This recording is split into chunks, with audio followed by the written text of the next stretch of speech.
All right.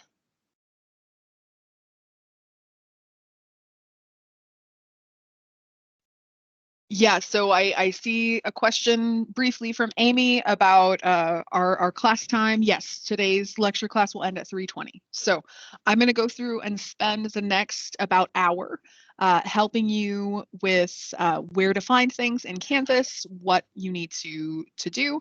And then at the end, we're going to do a little bit of practice with anatomy and physiology. That's our topic for today.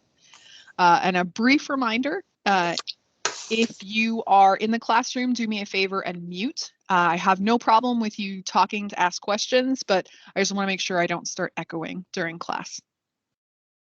When you log into your Canvas site, this is what you will see when you come into our anatomy and physiology class. So our home screen has a lot of helpful links for you. We're going to start there to kind of look through things. So the first link that you see right here is a place for you to click to get access to the announcements for our course. So when I click here, you can see that we've already got some announcements in the system. You probably just have 2 announcements in here.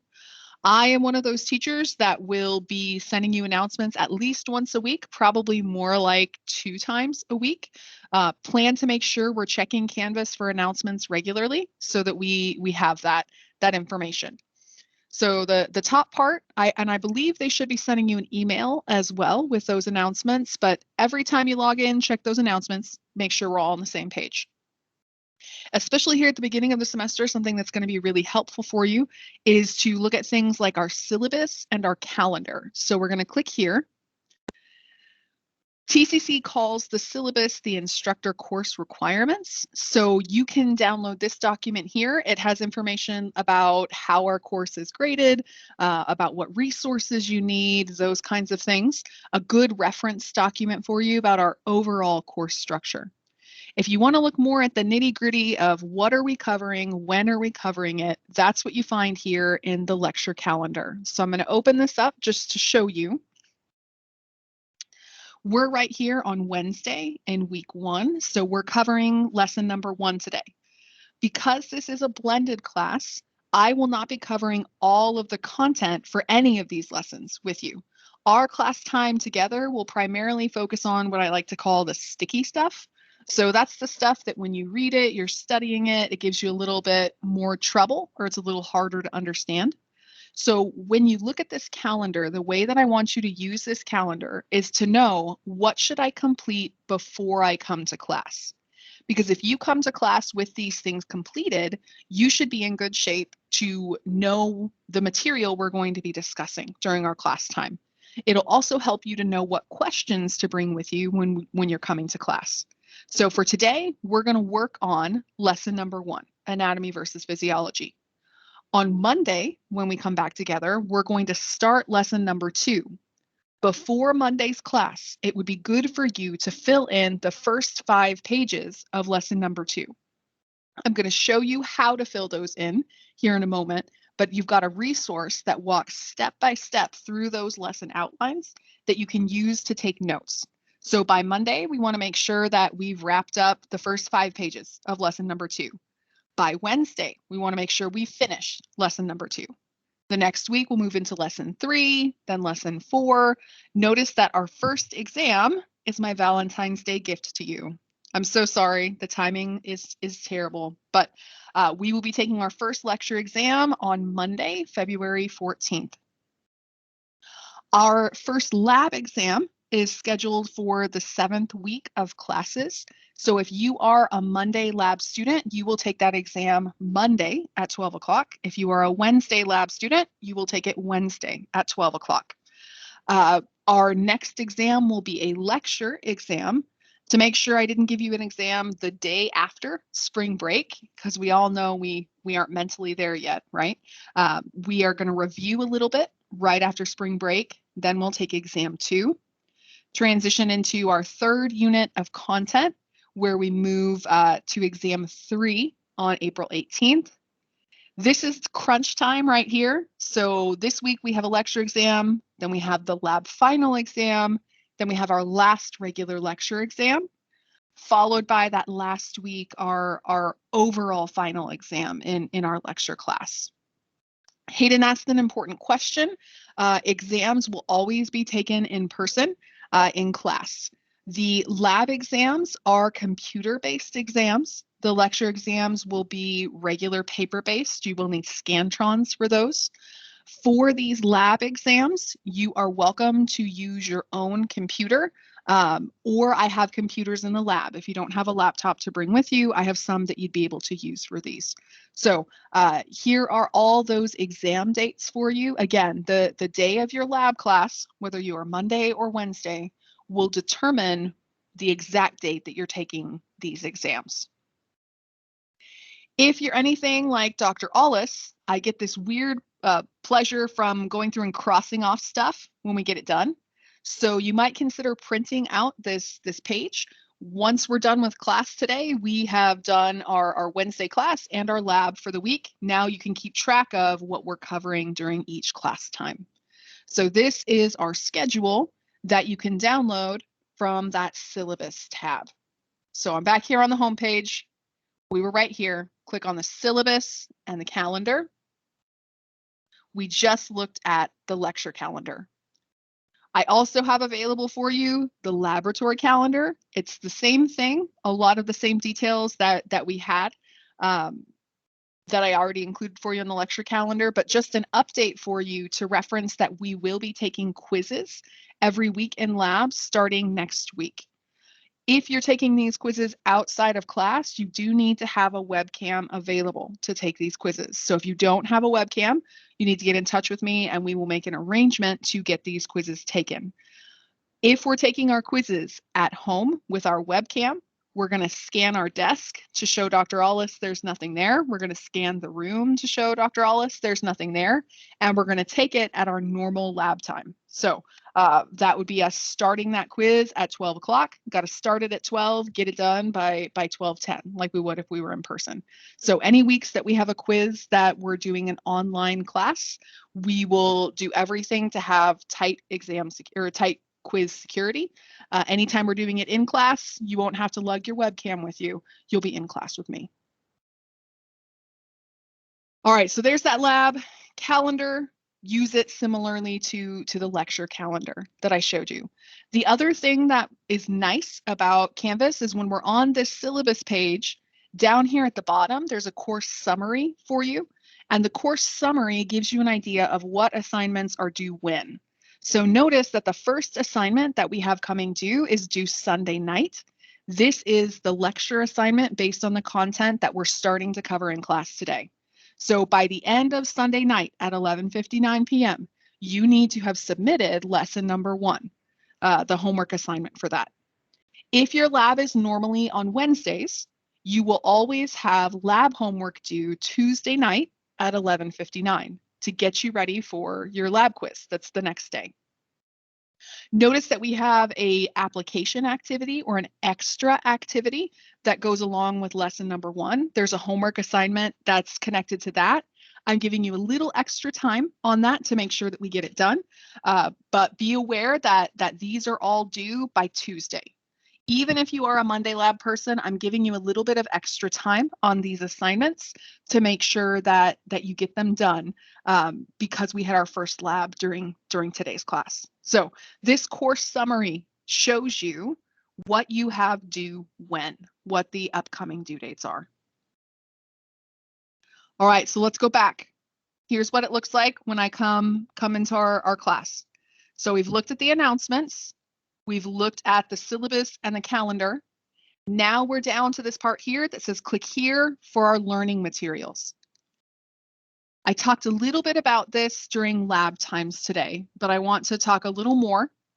When you log into your modules, we're going to have a lot of modules. You're going to have one for each week lecture, one for each week lab.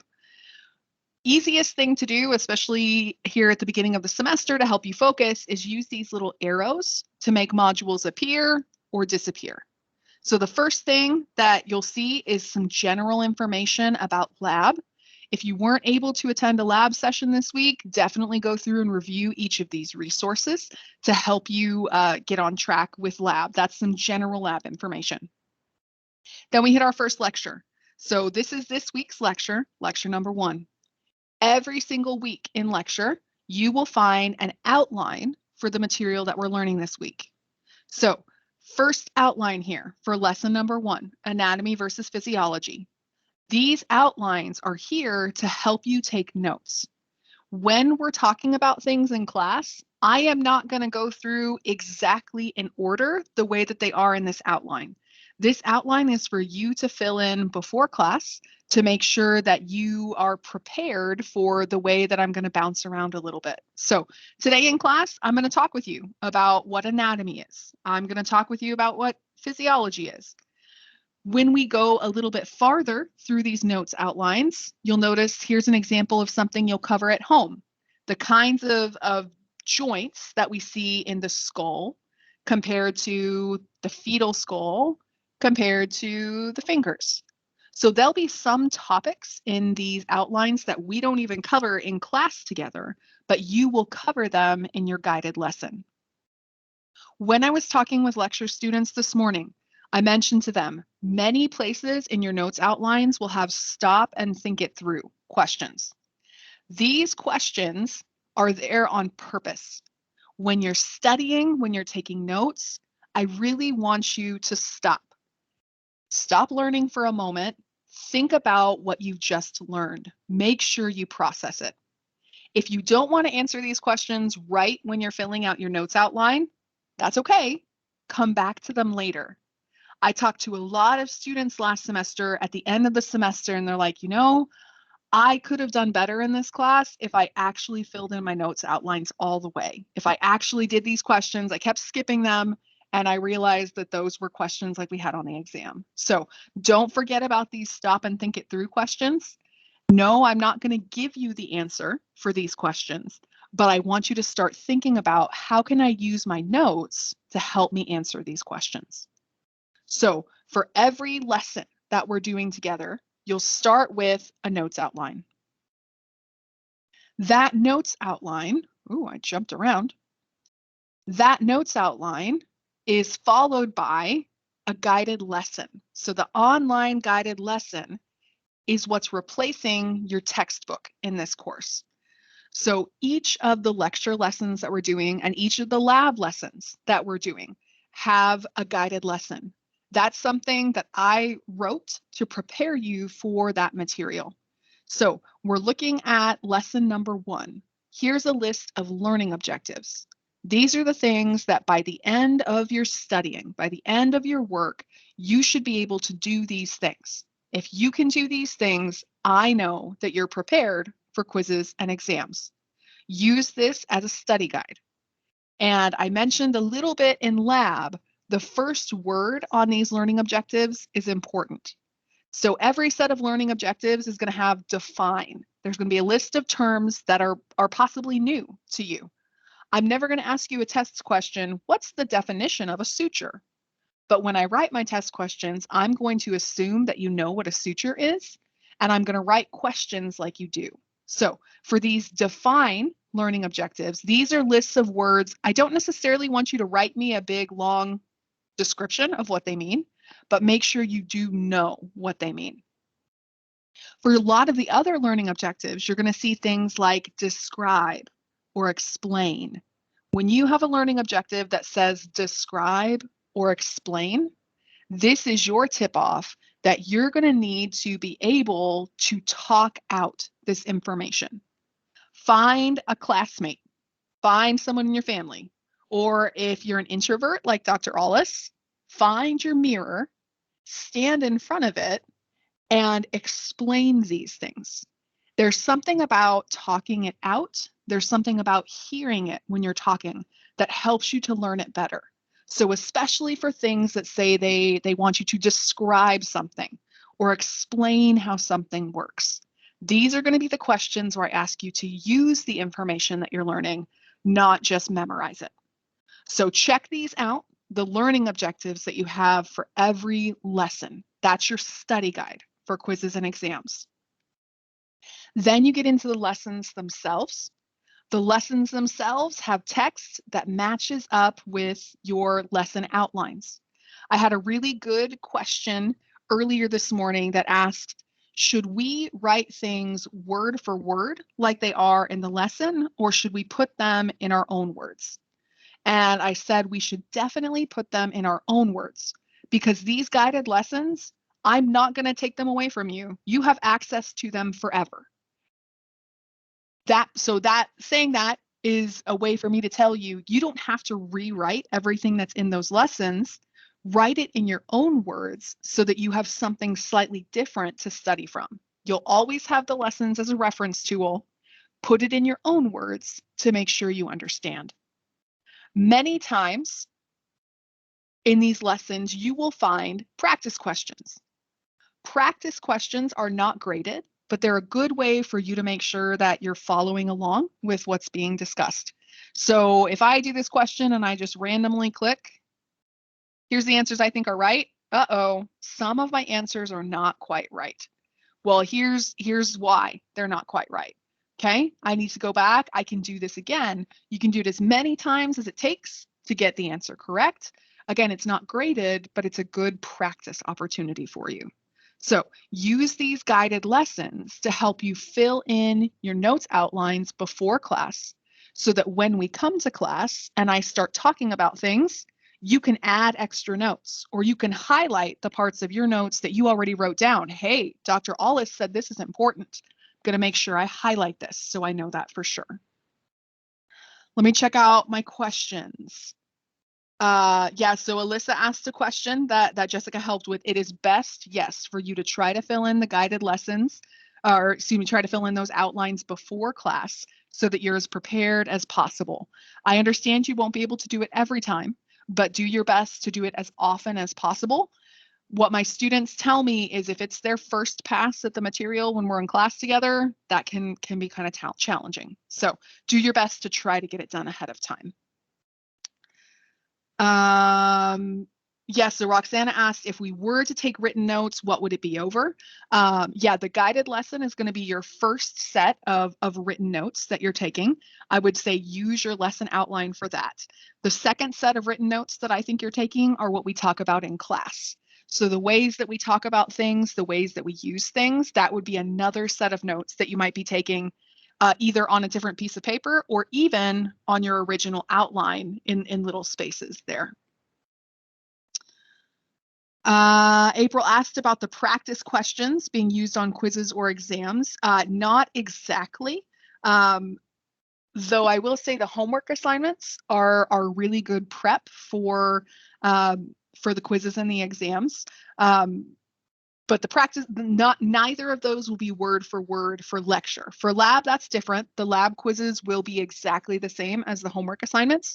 Lecture quizzes will be a little bit different. They are going to be written by me separately from those practice questions.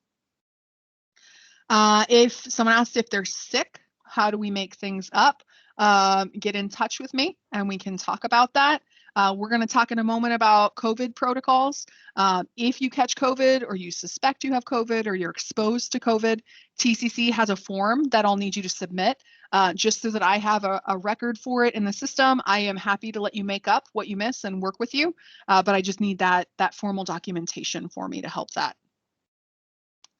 Alexis asked a good question. What should we print? You should print the outlines, probably not the guided lessons. The guided lessons will get much longer than this one. This one's only 7 pages, but it's going to make more sense for you to print those notes outlines, write your notes on them, access these guided lessons online. So Alyssa, if there's a time that you miss a class, get in touch with me. If we are doing an on-site class, I do not record those. If we're doing an online class, it might be recorded. But if you ever have to miss class, just reach out to me. We can work things out. All right, so here's what we've talked about so far. We have talked about the outline that we're trying to fill in before we come to class. Here's the guided lesson we use to help us fill in that outline. And here's a list of learning objectives of what you should be able to do by the time you're done with that lesson. This is all for lesson number 1 for this week. Some of the weeks, like this week and next week, you will also have an application activity where I'm asking you to take our class information one step beyond. So just like we had that notes outline for lesson number 1, I've also made you an outline of how to take notes from an article that you're going to be reading called "What's the Difference Between Brown Fat and White Fat?" As you're reading this article from Women's Health magazine, I've given you a list of questions to help you answer. You're answering these questions so that when you go to complete the homework assignment based on this, you have a reference to use. So just like those guided lessons, those online lessons, print these off, take notes on them. This is going to help you as you're working on that assignment. So we've got that activity. Here's a link to that article. When you have completed your outline for lesson number 1, anatomy versus physiology, here's the homework assignment you'll do based on that information. When you have completed your reading that article, brown fat versus white fat, here's the assignment that you'll work on. Both of these assignments and any of your assignments in Canvas, you have unlimited attempts on, which means you can take it and take it and take it until you get a 100. Or let's say the first time you take it, you get a 97, and the second time you take it, you get an 82. I'm still going to use your 97 as your highest score unless you take it again and get a 100. Based on the way that I've structured the homework for you, there's no reason that you can't get a 100% in the homework category of your grade. You can keep doing those assignments until you have your 100%. And at that point too, you probably know your course material enough to be prepared for quizzes and exams. So keep an eye on the assignments that you're doing each week. They're listed for you. Here's our weekly lecture assignments. The same deal in our lab area. Here's the lab worksheet we worked on today and the guided lesson for lab, as well as your lab homework assignments that we see here. Remember from our discussion in lab, in addition to the Canvas assignments, we also have visible body assignments. So you'll always find a link that will tell you how many assignments you can expect to have there in visible body. Let me pause for a moment and give you a chance to type your questions into the chat. Bernicia asked about a book. No, there is not a required textbook for our class. The online guided lessons should be sufficient. If you would like to have a textbook, you're welcome to. I won't be assigning readings from it. If that makes you feel more comfortable, go for it. You're welcome to pick up a book. I am working on finding a place for where the recorded lectures will go to from this semester. I have posted recordings from previous semesters. Oh, it's missing on here. See if I can find it. So I've posted some recordings from previous semesters underneath things. We'll see about, I may be able to post the ones from this semester in there as well. Let's see. Yeah, so Shanti, we want to print the outlines. So we want to print the outline for the lesson. We don't need to print the learning objectives, but when you're studying, when you're getting ready for a quiz or an exam, go ahead and pull them up so you know what kinds of things I'm going to ask you about. Because full disclosure, when I write the exams, I literally have this list of learning objectives up in front of me, and I use that to help me know what questions I can write. So this is your study guide. You don't need to print it, but look at it later when you're done doing your studying. Alexis asked about visible body. You have a couple of assignments in there right now. So go ahead and get set up. Remember that to get into visible body, first we need to click here.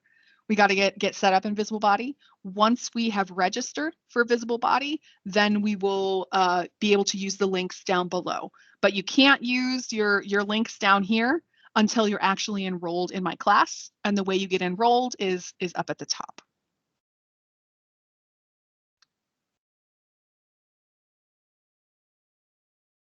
Now, the way we got to this information for lecture and lab, we were here on the home screen and we clicked right here. I'll just mention for you that on the left side of your screen, you can also get to that information by clicking on modules right here. So if you ever want to go a quick way and just use that left navigation, click on modules. That will take you to the same place that we just were. If you ever want a quick access to those announcements, they're right up here. We can get to those announcements. You can also get to the syllabus and the calendar, all those kinds of things over here. The one other link that might be helpful for you is this right here. That's the assignments. The assignments will keep track for you. Oh, look, you have some that are coming due soon. So this is not going to have visible body listed because visible body is not inside Canvas, but it will have all of your Canvas assignments for lecture and for lab will be listed here in your upcoming assignments. So keep that in mind. You have that way to access things as well.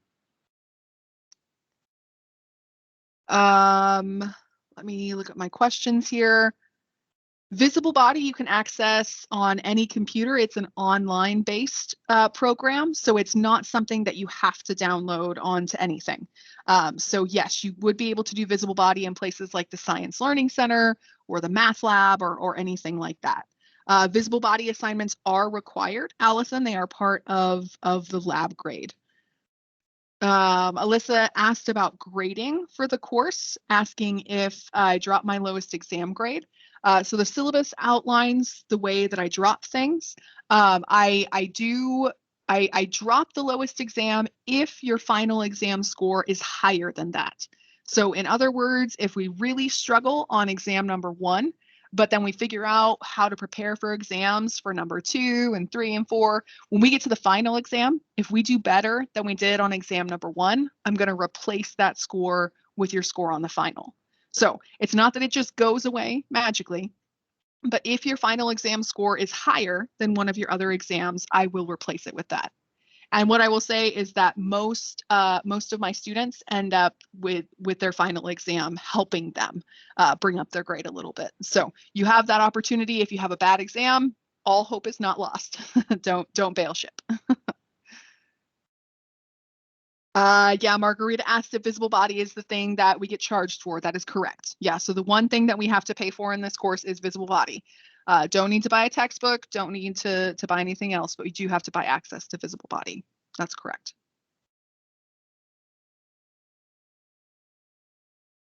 All right, one other thing I want to mention for us before we dive into course content. At the very bottom of our homepage, there's some information here about COVID-19. And I know that we all want the pandemic to be done. Believe me, I am there with you. Unfortunately, there's still a lot of what my daughter calls the sickness in our community right now. So if you are confirmed to have COVID-19, if you are exposed to someone who had COVID-19, you're waiting on your results, or someone at home has COVID-19, please complete the form that's highlighted here in green. This form gets you in touch with TCC so that TCC can figure out, do you need to stay home? Are you okay to come back to class with a mask? Do we need to wait and see? I don't make those decisions, that's TCC. But as soon as you're in any of those groups, please complete this form. Also, if you can, please get in touch with me. Sometimes they're a little bit slow to let me know what's going on with my students. So complete this form, let Dr. Allis know that you have an exposure or that you're sick so that I can help keep tabs on you. We're all very familiar with COVID-19 symptoms at this point, but there is a list if you're interested in that information. I'll mention that the CDC recommends that if you live in a place that has substantial or high levels of viral spread, that you continue to wear a mask when you're in a situation like our lecture or lab class. This is a map, as it loads here, that shows you the level of viral spread in the United States. Let's see if it'll load for me. Okay. If you are living in a place that is red or orange, the CDC recommends that you wear a mask when you are indoors with other people. I'm going to let the map speak for itself. So please be cognizant. I have 2 young ones at home that I am working to protect. So you will always see Dr. Allis in a mask. It is your decision what you would like to do, but please keep tabs on what's going on in the community. Cassidy mentioned if she had a recent positive diagnosis, should she fill out the form? It can't hurt. Just to let them know if there's any accommodations that should be made for you, that would be the way to make sure. So go ahead and fill that out. Again, it's highlighted here in green on that COVID-19 page. All right. There's a question about the Visible Body login. You're creating an account with Visible Body, so it'd be best to use your TCC email address. It's going to be a separate login, though, compared to when you log into Canvas. Professor? Yes. Somebody asked if there's going to be a calendar that will provide the specific dates with the dates that we have to be on campus or online. Do you have one of those? Or? So it's a little bit fluid in terms of when we'll be online. I will let you know each week by Friday, the week before. Tentatively, it's looking like next week will probably be online as well, but I will confirm that, like I said, by Friday at the latest. I'll post an announcement for you. If you need links, I'll make sure the links are there. I will tell you that when we hit weeks 3, 4, 5, when we start doing a bunch of stuff with microscopes, we're going to have to be on campus to use the microscopes. So it's coming, and I will make sure to give you plenty of warning on that, but plan to be present or be available at least during all of the times that our class is listed for. So if we are coming on campus one week compared to another, you're aware of that. Thank you. Mm-hmm.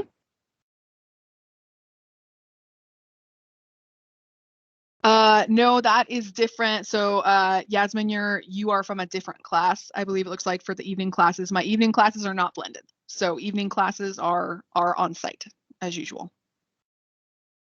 Oh yeah, Jaquandra mentioned that she registered with her personal email. That's totally fine. As long as you put in your actual name, you're good. If you registered as some random name that I won't be able to pair with you, we might need to fix that, but otherwise you're good.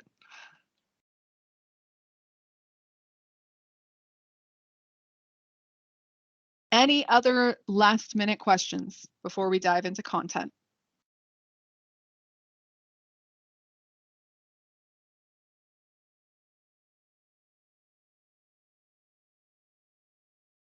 So Caitlin, if you're not clicking on the top link, it for Visible Body, that might be why if you're trying to click on the weekly assignments, you do have to click on that top link first to create an account or to join the course up there. If you try to go into courseware down at the bottom, it will only let you sign in and it won't work for you. So make sure to sign up with Visible Body at the top. Yes, yeah, so that'll fix it for you. Create an account with Visible Body first there at the top, and then you can go into those weekly assignments.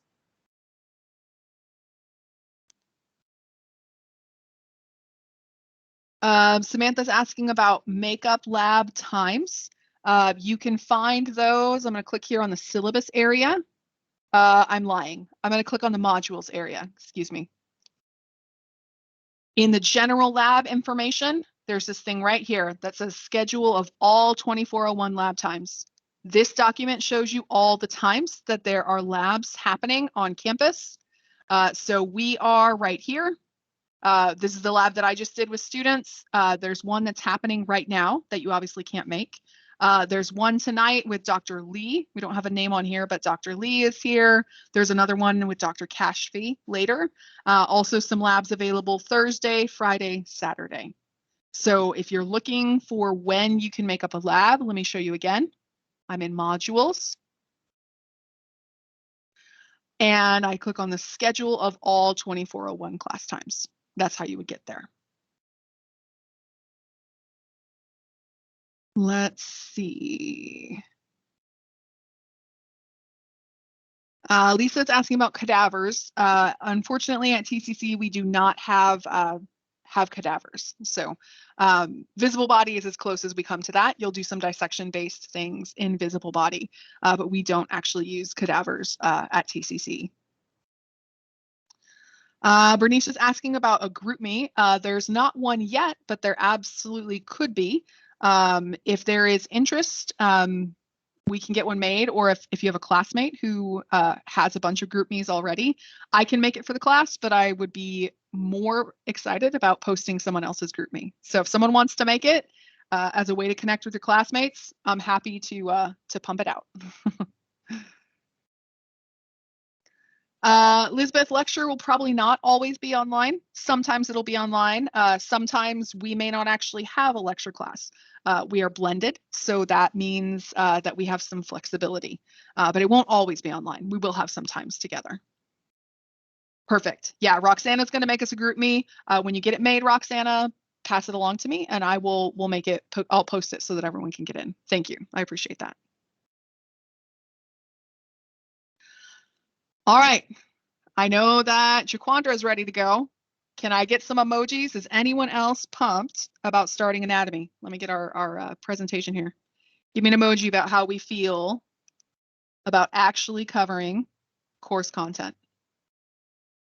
I'm going to pull up my PowerPoint.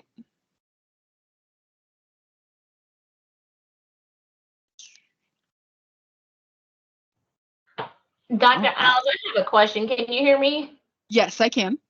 Yes, ma'am. So when you were stating in reference to the labs to make up, and you pulled up the calendar in reference to other teachers, with labs. So are you stating that when we miss a lab that we can sit in with another teacher to make up that lab that we missed?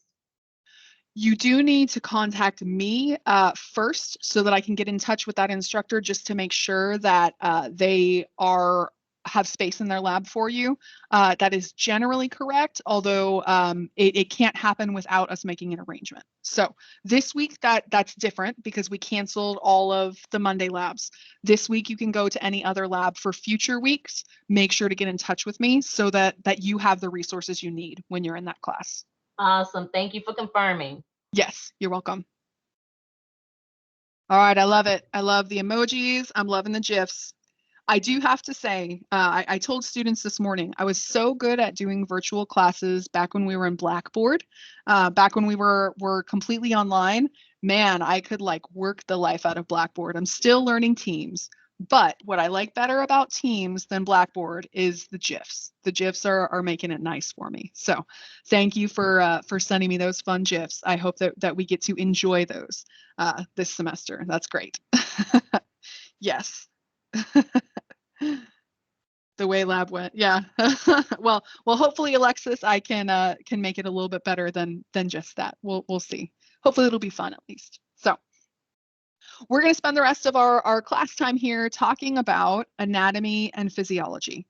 So, these are the two topics of our course in the name of our course. They're the two branches of science we're going to do this semester.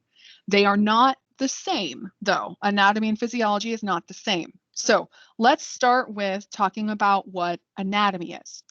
When we talk about anatomy, we are basically talking about what's there. So anatomy is the structures that are present in the body. It's the relationships of those structures to each other. So to use some of our lab words here, it's things like the fact that the liver is superior to the stomach. That's anatomy. Or the small intestine is inferior to, the stomach, the orientation of these organs to each other. That's an example of anatomy. Or it's the fact that the liver is darker in color than the stomach. So what's there, what it looks like, where it's found, that is anatomy. And I actually had a student tell me something that I thought was a great way to remember it. Anatomy is where it's at. Now, Dr. Allis pretends to be cool. So anatomy is where it's at, right? But more seriously, anatomy is the location of things. It's where they're located. It's what they look like. It's the way they interact with each other.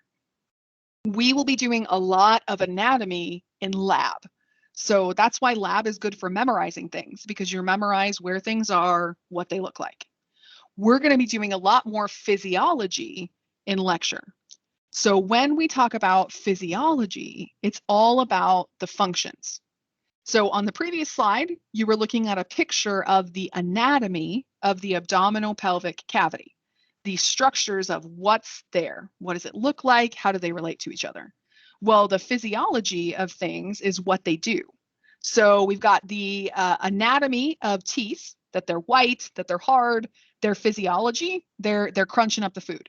And then that food goes with the tongue down the esophagus, like we saw in lab today, goes into the stomach that adds some acid to it. We've got various things that mix stuff in with it.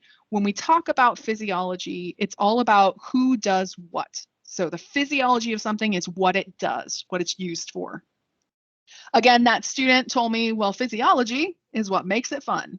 So physiology is what makes your organs or your bones or your muscles fun.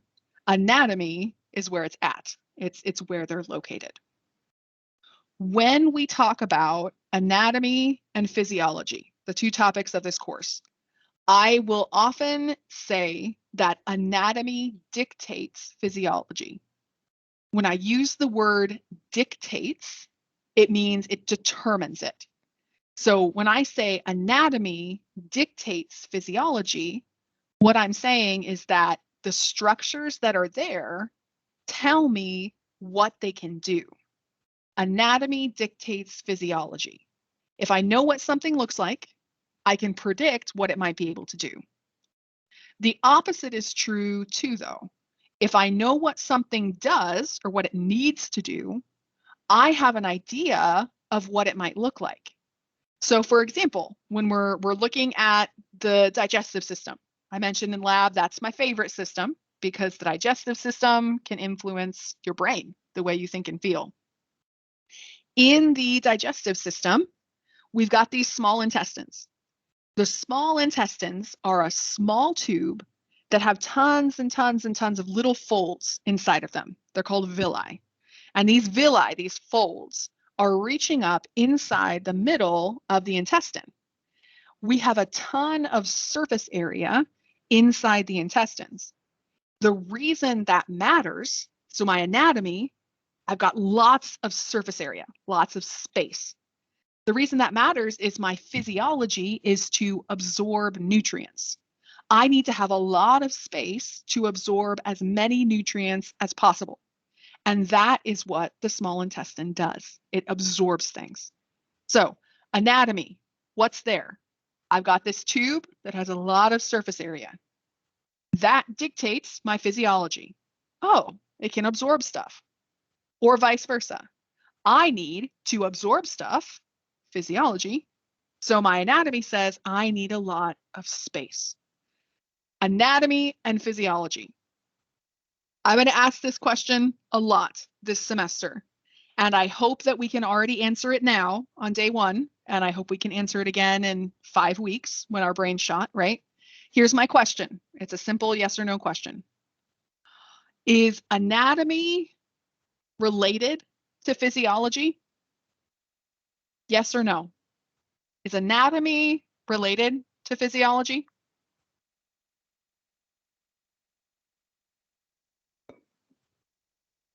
I love it. Perfect. We are absolutely right. Yes, not only is anatomy related to physiology, they depend on each other. If I know one, I can predict the other. If my, and we'll extend this too, if my anatomy is wrong, my physiology is going to be wrong too. We're going to talk about proteins, these small machines inside your cells. If their shape is wrong, they can't do their job right. So anatomy and physiology, they absolutely depend on each other. If I know one, I can predict the other. Yeah, I like that. Caitlin's like, yeah, they're codependent. My husband is a therapist, a mental health therapist. So he would appreciate that. They're codependent. I like it. You have several examples in your guided lesson of the relationship between anatomy and physiology. I'm not going to cover all of them in class today. What I am going to cover in class today is an example from the digestive system, and this is teeth.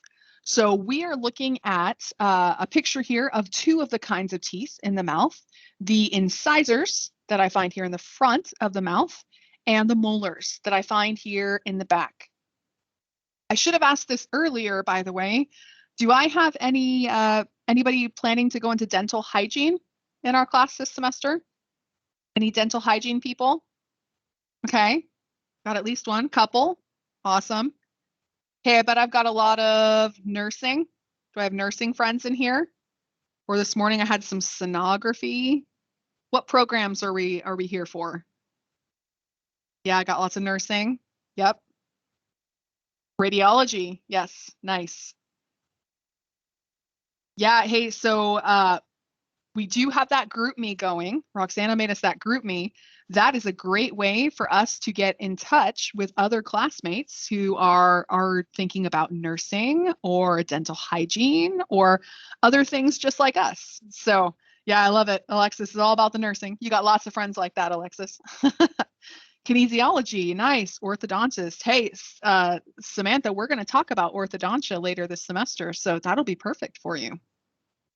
Awesome. So that tangent, that bunny trail brought to you by Dr. Ollis's very small bit of knowledge about teeth. The extent of my knowledge, we've got these incisors and we've got these molars.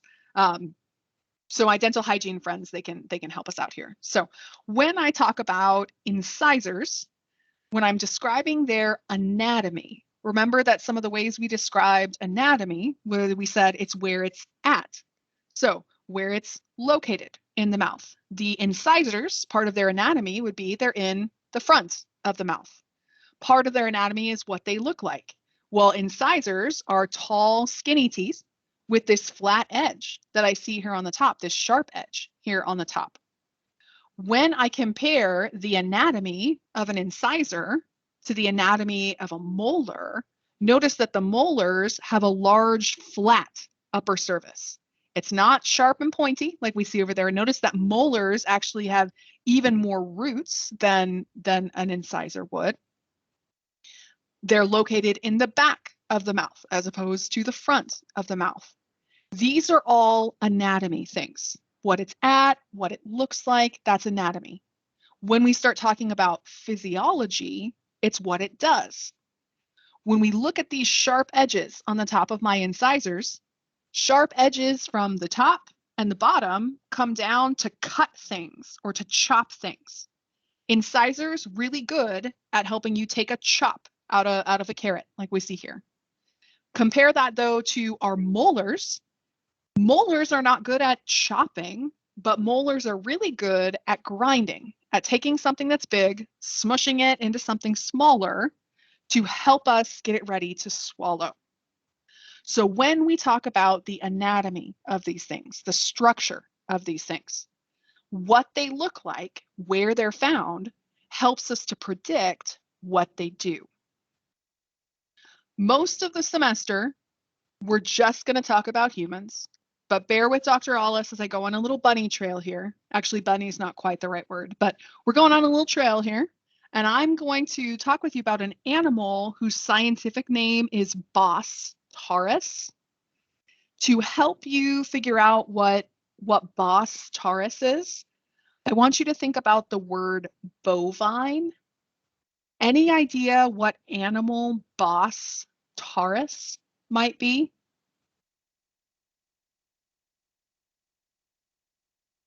I know I'm stretching your mind because it's not humans. You're like, why are we talking about this? Yeah, exactly. Bos taurus is a scientific name for cows. Yeah, it has something to do with cows, right? Bovine. Okay. So cows, we're going to look at cow teeth, and we all know cow teeth look like this, right? Look at that smile. That smile is the smile you see when it's late at night and you're driving through the country and the cow eyes are glowing, right? As they approach your car and you're like, this is where I end. Like this is the end. Yeah. Right before they eat you, Jessica, they say, eat more chicken. And then they eat you, right? So it's totally the Chick-fil-A cows. Yeah.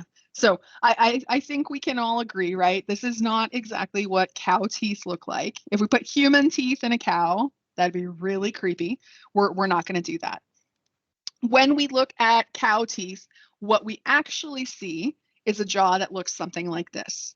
So notice here on the very front of the cow's mouth, just like the front in humans, we have little incisors up here. Cows are constantly nose to the ground, snipping that grass, snipping that hay. My incisors are cutting things. Those things that they cut go back here to the molars. Now, when we look at these molars, check out the size of these things and the number. Cows have way more molars than humans do, and they're much larger than human molars. This gives us an idea about the diet of the cows. They need to chop that grass, get it into the little pieces. Then they need to grind it and grind it and grind it some more to get any nutrition that might possibly be present inside this food. So when we look at the jawbone of a cow, I know it's not human, and I know that we don't want it to be our human teeth because that's creepy. It gives us an idea about the diet of a cow, that we've got to grind whatever it is we're eating. It's not particularly tasty, but they're going to grind it up. When you're working through the guided lesson, you're going to learn about the bones of the skull, the bones of the hands. Their anatomy is very different from each other, which also makes their physiology different. You're going to learn about the joints in the fetal skull, which are even a little bit different from the adult skull. You're also going to learn about the blood vessels, a couple types of blood vessels we have in the body. I'm not going to take our class time together to work on the examples that your guided lesson has. But what I want us to do here toward the end of our class is I want us to take this idea of anatomy and physiology, and I want us to actually apply it to things that aren't even living. So I'm going to do an example with you, and then you're going to do some examples with your classmates about anatomy and physiology. So over here on the left, we are looking at a cup of coffee. And full disclosure, it is about time for Dr. Alice to have her afternoon coffee. I do love me some coffee. Any coffee drinkers in the house this afternoon? This is actually my mug from this morning. It's really sad that I haven't finished my morning coffee. Yes, yeah, absolutely. Love it. Yep. Okay, so over here on the left, we've got a cup of coffee. I did, yes, yeah, Samantha, iced caramel macchiato. I also love iced caramel frappuccinos. Those are also very good. So over here on the left, we've got coffee. Take your pick, some kind of coffee, delicious beverage. I did a poll this morning. It appears that Dr. Alice from Colorado did not name this the right thing. Let's assume that in this cup, it is either Coke or Pepsi, although my class this morning informed me that we don't drink Pepsi. What would you all call this? Is this a glass of soda? Is this a glass of Coke? They told me this morning it's definitely not pop. This is not pop. I wouldn't call it pop either. Coke. Oh, somebody did. Hayden would. Yeah. Soda, Coke. Okay, so we're a little more divided. This morning, they all revolted against me. They were like, absolutely not. That is not soda. Yeah, never pop. Yeah, I would never call it pop either. But they say it's based on where you grew up, right? So I grew up in Colorado. I would probably call that a soda. But I do drink Coke as well, like specifically Coca-Cola. So who knows? All right. So let's say, hypothetically speaking, I had a pretty good split between Coke and soda. So we'll say we've got a glass here of Coke or soda. To eliminate the ambiguity, we'll say that it's Coca-Cola. We'll call it that. So I've got a glass of Coca-Cola over here. When I'm using the word anatomy to describe Coca-Cola, this is going to be things like what it looks like, what it feels like, what it tastes like. So if I'm describing the anatomy of Coca-Cola, I hope it's cold. Otherwise, I am not drinking it. I would say things like it's caffeinated, it has ice in it. Those are all things that would be the anatomy, what it looks like.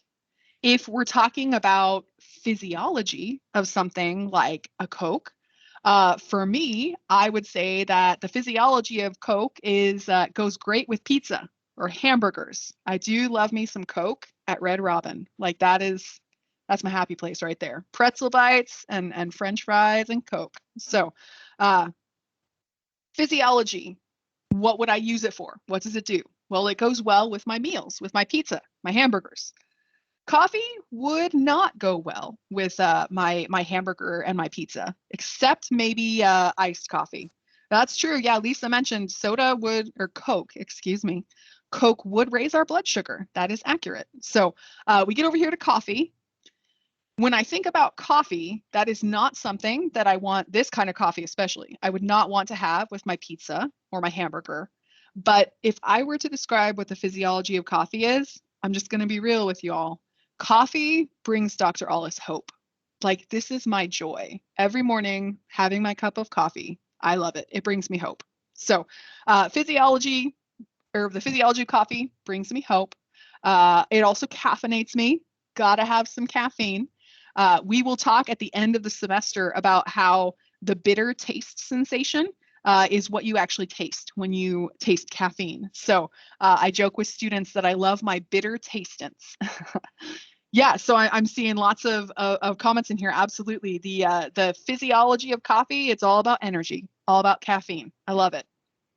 When we talk about its anatomy, hey, we'd still say that it's brown, right? It's a brown liquid until we add all the creamer that Dr. Allis loves, and then it turns like hazelnut color. So it's brown, it's warm. We might have it in a travel mug as opposed to just a glass. So I know this is a silly example, right? We're talking about anatomy and physiology. What? But we can use those things with regular objects to come up with the same kinds of ideas. In a moment here, I'm going to split us into groups. And when we are in our groups, we are going to talk about, or we're going to work on looking at examples of objects applying anatomy and physiology to them. So the first set of objects that you and your group members are going to compare are hiking boots and fuzzy slippers. Now, I know that the one benefit, perhaps, of being at home when you're learning is that you can do class in your slippers, right? Alas, Dr. Allis is in her office, so I could not wear my slippers today. But with your group, you're going to identify what we might say the anatomy of a slipper is versus the physiology. Same thing with a hiking boot, anatomy and physiology. And the one other thing we're going to compare is an inner tube compared to an anchor. Since Dr. Allis is over at campus, which is right by NRH2O, as a sidebar, my 5-year-old was crying just recently because she was like, but I want to go to the water park, mommy. And it's like, oh, honey, like they don't even have water right now. It's way too cold. So my daughter would love an inner tube. Perhaps as you're considering the physiology of inner tubes, we could consider that it brings Dr. Allis's daughter hope. So coffee brings me hope, and what brings my daughter hope is going to the water park. A lot of us have come from lab, so a lot of us have done a group and have done a form. I'm going to put into the chat here the same thing that I did for lab. Let me copy it. I'm putting here into the chat the link to our Google form. Wait for it.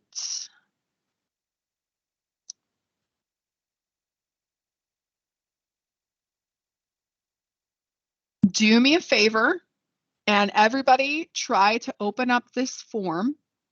When you're in your groups with your classmates, like we did in lab, only one of you actually needs to type the answers.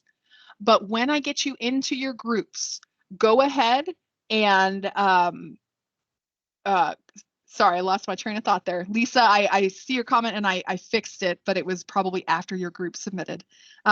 So open up the form so you can see what you're looking at. Only one person in your group has to type. You can turn on your mics, please do, if you're able to, or at least chat with each other in that form or in your group. One person will submit the form. When you've submitted the form, we are done with class and you're good to go. So I'm going to open up those groups. I'm going to have to do it one by one, but I will get you into those groups. Start working. When you are all finished, you are good to go, and I will be in touch about next week. All right, here goes nothing.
For my friends in group 1 and 2, every time it has trouble with that one. I hope it lets you in shortly. If not, I will reopen it again.